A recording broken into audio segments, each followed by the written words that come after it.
ನಮಸ್ಕಾರ ಸ್ನೇಹಿತರೆ, ಹಲವಷ್ಟು ನಿಗೂಢತೆಗಳನ್ನು ತನ್ನ ಒಡಲಿನಲ್ಲಿ ಅಡಗಿಸಿಕೊಂಡಿರುವಂತಹ ಬರ್ಮುಡಾ ಟ್ರಯಾಂಗಲ್ ಡೆವಿಲ್ ಟ್ರಯಾಂಗಲ್ ಎಂದೇ ಪ್ರಸಿದ್ಧಿಯನ್ನು ಪಡೆದಿದೆ.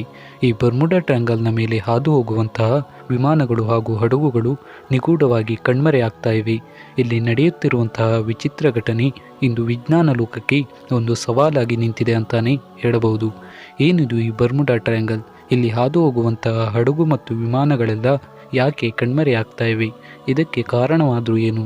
ಇವೆಲ್ಲದರ ಬಗ್ಗೆ ಇವತ್ತಿನ ವಿಡಿಯೋದಲ್ಲಿ ತಿಳಿಸ್ಕೊಡ್ತೀವಿ. ವಿಡಿಯೋ ತುಂಬಾ ಇಂಟ್ರೆಸ್ಟಿಂಗ್ ಆಗಿರುತ್ತೆ, ಹಾಗಾಗಿ ವಿಡಿಯೋವನ್ನು ಕೊನೆವರೆಗೂ ನೋಡಿ ಅಂತ ಹೇಳ್ತಾ ಇವತ್ತಿನ ಕಥೆಯನ್ನು ಶುರು ಮಾಡ್ತಿದ್ದೀನಿ. ಸ್ನೇಹಿತರೆ, ಈ ಬರ್ಮುಡಾ ಟ್ರಯಾಂಗಲ್ ಉತ್ತರ ಅಟ್ಲಾಂಟಿಕ್ ಮಹಾಸಾಗರದ ಪಶ್ಚಿಮ ಭಾಗದಲ್ಲಿ ಕಂಡುಬರುತ್ತದೆ. ಈ ಸ್ಥಳವು ಪ್ರತಿದಿನ ಅತಿ ಹೆಚ್ಚು ಹಡಗುಗಳು ಸಂಚರಿಸುವಂತಹ ಮಾರ್ಗವಾಗಿದೆ. ಪ್ರತಿದಿನ ಅಮೆರಿಕ, ಯುರೋಪ್ ಮತ್ತು ಕೆರೆಬಿಯನ್ ದ್ವೀಪಗಳ ಬಂದರುಗಳಿಗೆ ಈ ಮಾರ್ಗವಾಗಿಯೇ ಹಡಗುಗಳು ಸಂಚರಿಸುತ್ತವೆ.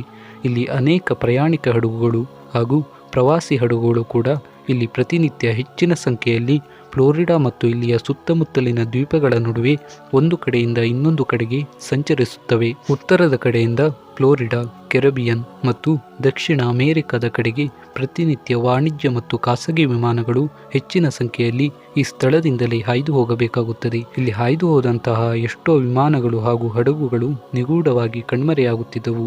ಅವುಗಳು ಎಲ್ಲಿಗೆ ಹೋದವು, ಏನಾದವು ಎನ್ನುವುದು ಇಂದಿಗೂ ಕೂಡ ನಿಗೂಢವಾಗಿಯೇ ಉಳಿದುಕೊಂಡಿದೆ. ಈ ಭಾಗದಲ್ಲಿಯೇ ಇವುಗಳು ಕಣ್ಮರೆಯಾಗುವುದಕ್ಕೆ ಯಂತ್ರದ ದೋಷವಾಗಲಿ ಅಥವಾ ಇದನ್ನು ಚಲಾಯಿಸುವವರ ತಪ್ಪಿನಿಂದಾಗಲಿ ಈ ಘಟನೆ ನಡೆದಿದೆ ಎಂದು ನಿಖರವಾಗಿ ಹೇಳಲು ಸಾಧ್ಯವಿಲ್ಲ.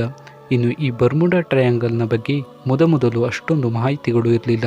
1950ರಲ್ಲಿ ಮೊದಲ ಬಾರಿಗೆ ಜಾನ್ಸ್ ಎನ್ನುವವರು ಈ ಬರ್ಮುಡಾ ಟ್ರಯಾಂಗಲ್ನ ಬಗ್ಗೆ ಒಂದಿಷ್ಟು ಮಾಹಿತಿಗಳನ್ನು ಲೇಖನದ ರೂಪದಲ್ಲಿ ಪ್ರಸ್ತುತಪಡಿಸಿದ್ರು. ನಂತರ 1962ರಲ್ಲಿ ಫ್ಲೈಟ್ ನಂಬರ್ 19 ಬಗ್ಗೆ ಒಂದಿಷ್ಟು ವರದಿಗಳು ಪ್ರಕಟವಾಗುತ್ತದೆ. ಈ ಮಾಹಿತಿಗಳ ಪ್ರಕಾರ ವಿಮಾನ ಬರ್ಮುಡಾ ಟ್ರಯಾಂಗಲ್ನ ಮೂಲಕವೇ ಹಾದು ಹೋಗುತ್ತಿತ್ತು. ಈ ವಿಮಾನದಲ್ಲಿದ್ದ ಪೈಲಟ್, ನಾವು ಈ ಸಮುದ್ರದಲ್ಲಿ ಸಿಕ್ಕಿ ಹಾಕಿಕೊಂಡಿದ್ದೇವೆ, ನಮಗೆ ಮುಂದೆ ಹೋಗಲು ಆಗ್ತಾ ಇಲ್ಲ, ಇಲ್ಲಿ ಏನು ಸರಿಯಿಲ್ಲ ಎಂದು ಅನಿಸ್ತಾ ಇದೆ, ನಾವು ಎಲ್ಲಿದ್ದೇವೆ, ಎಲ್ಲಿ ಸಿಲುಕಿಕೊಂಡಿದ್ದೇವೆ ಎಂದು ನಮಗೆ ತಿಳಿಯುತ್ತಿಲ್ಲ, ನೀರು ಹಸಿರಾಗಿದೆ, ಎಲ್ಲೂ ಕೂಡ ಬಿಳಿಯ ಛಾಯೆ ಕಾಣಿಸ್ತಾ ಇಲ್ಲ ಎಂದು ಇನ್ನೊಬ್ಬ ಪೈಲಟ್ಗೆ ಹೇಳಿದ. ಇದಾದ ಮೇಲೆ ಇನ್ನೊಂದು ವಿಮಾನದಲ್ಲಿದ್ದ ಪೈಲಟ್ಗೆ ಏನು ಕೇಳಿ ಬಂದಿಲ್ಲ ಎಂದು ವರದಿಯಾಗಿದೆ. ಹಾಗೆಯೇ 1918ರಲ್ಲಿ ಸೈಕ್ಲೋಪ್ಸ್ ಎನ್ನುವಂತಹ ಹಡಗು ಕಣ್ಮರೆಯಾಗಿ ಅಮೆರಿಕಾದ ನೌಕಾಪಡೆಯ ಇತಿಹಾಸದಲ್ಲಿ ಭೀಕರವಾದ ಸಾವಿಗೆ ಕಾರಣವಾಗಿತ್ತು. ಬಾರ್ಬಡೋಸ್ ಎನ್ನುವಂತಹ ದ್ವೀಪದಿಂದ ಈ ಹಡಗು ತನ್ನ ಪ್ರಯಾಣವನ್ನು ನಡೆಸಿತ್ತು. ಈ ಹಡಗಿನಲ್ಲಿ ಸುಮಾರು 309 ಜನ ಪ್ರಯಾಣವನ್ನು ಮಾಡ್ತಿದ್ರು.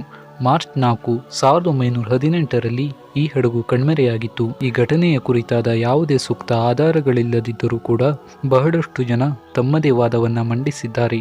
ಕೆಲವರು ಈ ಹಡಗು ಬಿರುಗಾಳಿಯಿಂದ ಕಣ್ಮರೆಯಾಗಿದೆ ಎಂದಿದ್ದಾರೆ.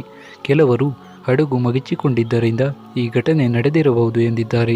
ಇನ್ನು ಕೆಲವರು ಯುದ್ಧ ವೈರಿಗಳ ದಾಳಿಯಿಂದ ಇದು ಸಂಭವಿಸಿದೆ ಎಂದು ವಿವರಣೆಯನ್ನು ನೀಡಿದ್ದಾರೆ. ಕೆಲವೊಂದಿಷ್ಟು ವರದಿಗಳು ಈ ಬರ್ಮುಡಾ ಟ್ರಯಾಂಗಲ್ನಲ್ಲಿ ವಿಮಾನ ಹಾಗೂ ಹಡಗುಗಳು ಸದ್ದಿಲ್ಲದೆ ನಾಪತ್ತೆಯಾಗಲು ಕೆಲವೊಂದಿಷ್ಟು ಕಾರಣಗಳಿವೆ ಎಂದು ವಿವರಿಸಿದ್ದಾರೆ. ಮೊದಲನೆಯದಾಗಿ ಇಲ್ಲಿ ಉಂಟಾಗುವಂತಹ ಸುಂಟರಗಾಳಿ, ಭೂಮಧ್ಯ ರೇಖೆಯ ನೀರಿನಲ್ಲಿ ಹುಟ್ಟುವಂತಹ ಸುಂಟರಗಾಳಿಗಳು ಈ ಘಟನೆಗಳಿಗೆ ಕಾರಣವಾಗಿವೆ ಎಂದು ಹೇಳಲಾಗುತ್ತೆ. ಇನ್ನು ಕೆಲವು ಕಣ್ಮರೆಗಳಿಗೆ ಸಮುದ್ರದೊಳಗಿನ ಭೂಪದರದಲ್ಲಿ ದೊಡ್ಡ ಮಿಥೇನ್ ಹೈಡ್ರಾಕ್ಸೈಡ್ ನಿಕ್ಷೇಪವಿದ್ದು ಅದರಿಂದ ಉತ್ಪತ್ತಿಯಾಗುವ ಅನಿಲವು ಇಲ್ಲಿಯ ಕೆಲವು ಘಟನೆಗಳಿಗೆ ಕಾರಣವಾಗಿದೆ ಎಂದು ವಿವರಿಸಲಾಗಿದೆ. ಹಾಗೆಯೇ ಇಲ್ಲಿಯ ರಾಕ್ಷಸ ಅಲೆಗಳಿಂದ ದೊಡ್ಡ ಹಡಗುಗಳು ಮಗಚುವಿಕೆಗೆ ಕಾರಣವಾಗಿ ಇದರಿಂದ ಅವುಗಳ ಕಣ್ಮರೆಯಾಗಿರಬಹುದು ಎಂದು ಹೇಳಲಾಗುತ್ತೆ. ಏನೇ ಆದರೂ ಇಂದಿಗೂ ಕೂಡ ಆ ಪ್ರದೇಶ ನಿಗೂಢವಾಗಿಯೇ ಉಳಿದುಕೊಂಡಿದೆ. ಸ್ನೇಹಿತರೆ, ಇದಾಗಿತ್ತು ಇವತ್ತಿನ ವಿಡಿಯೋ ಇಷ್ಟ ಆದರೆ ಒಂದು ಲೈಕ್ ಮಾಡಿ ಹಾಗೂ ಸಬ್ಸ್ಕ್ರೈಬ್ ಮಾಡಿ ಅಂತ ಹೇಳ್ತಾ ಇವತ್ತಿನ ಕಥೆಯನ್ನು ಮುಗಿಸ್ತಾ ಇದ್ದೀನಿ. ಧನ್ಯವಾದಗಳು.